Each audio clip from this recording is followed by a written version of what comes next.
ఇర్మియా గ్రంథము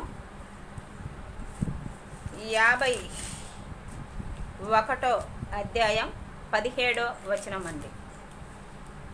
తెలివి లేక ప్రతి మనుషుడు పశుప్రాయుడు, పోత పోసిన ప్రతి వాడును తను చేసిన విగ్రహమును బట్టి అవమానం పొందుతాడంటండి.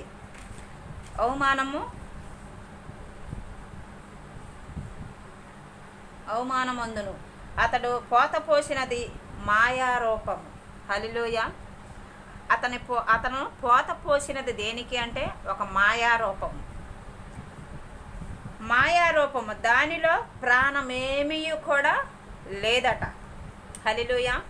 దానిలో ఈ సంత ప్రాణము కూడా లేదు. అది మాట్లాడదు, ఉలకదు, పలకదు, కదలదు. మీరు ఎక్కడ ఒక స్థలం ఏర్పాటు చేసి నిలబెడతారో అది అక్కడే ఉంటుంది.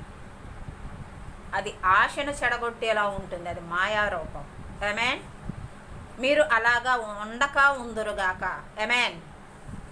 18, 19 కూడా చదువుతున్నానండి. అవి ఆశను చెడగొట్టు మాయా కార్యములు, విమర్శ కాలమున అవి నశించిపోవునట.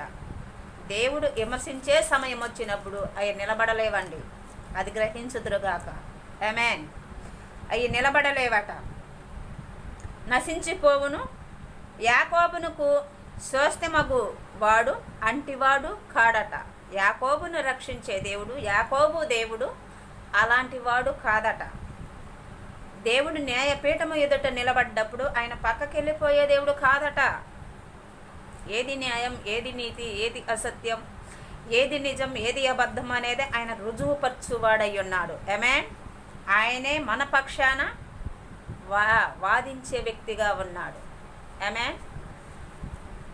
అలాంటి వాడు కాదట. ఆయన 19 కూడా చదువుతున్నానండి. ఆయన సమస్తమును నిర్మించినవాడు, సమస్తాన్ని చేసినవాడు ఇశ్రాయేలుల దేవుడు. ఆమేన్. ఇశ్రాయేలు ఆయనకు స్వస్థముగా ఉన్న గోత్రము. ఇశ్రాయేలులే ఆయన స్వస్థమట, గోత్రము. సైన్యములకు అధిపతియకు యెహోవా అని ఆయనకు పేరట. ఆమేన్. సైన్యములకు అధిపతియగు యెహోవా అని ఆయనకు పేరు. ఆయన భాగము ఎవరు అనంటే ఇశ్రాయేలు నీవే. ఇశ్రాయేలు అనంటే ఒక్క తెగ, ఒక్క గోత్రం, ఒక్క జాతే రాదండి. ఇశ్రాయేలు అనంటే 12 గోత్రముల వారు కలుస్తారు.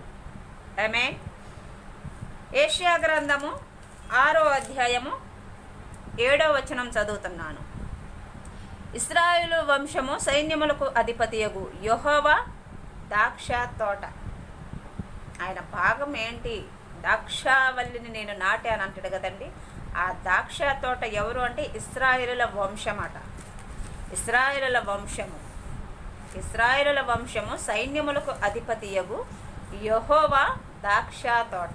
ఆమె ఆయన ద్రాక్ష తోటగా ఉన్న నీవు మరి ఇప్పుడు ఎలా ఉన్నావు?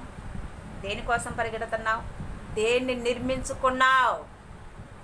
భూరాజులు కూడా వినవలసిన విషయాలు ఇవి. నువ్వు ఏ గోత్రము నుంచి వచ్చావో, ఆయన అమెరికా దేవుడు, ఆయన ఈ దేవుడు, ఆయన ఆ దేవుడు. దేశానికి ఒక దేవుడు లేడు. అర్థమైందా? ముందు తెలుసుకోండి.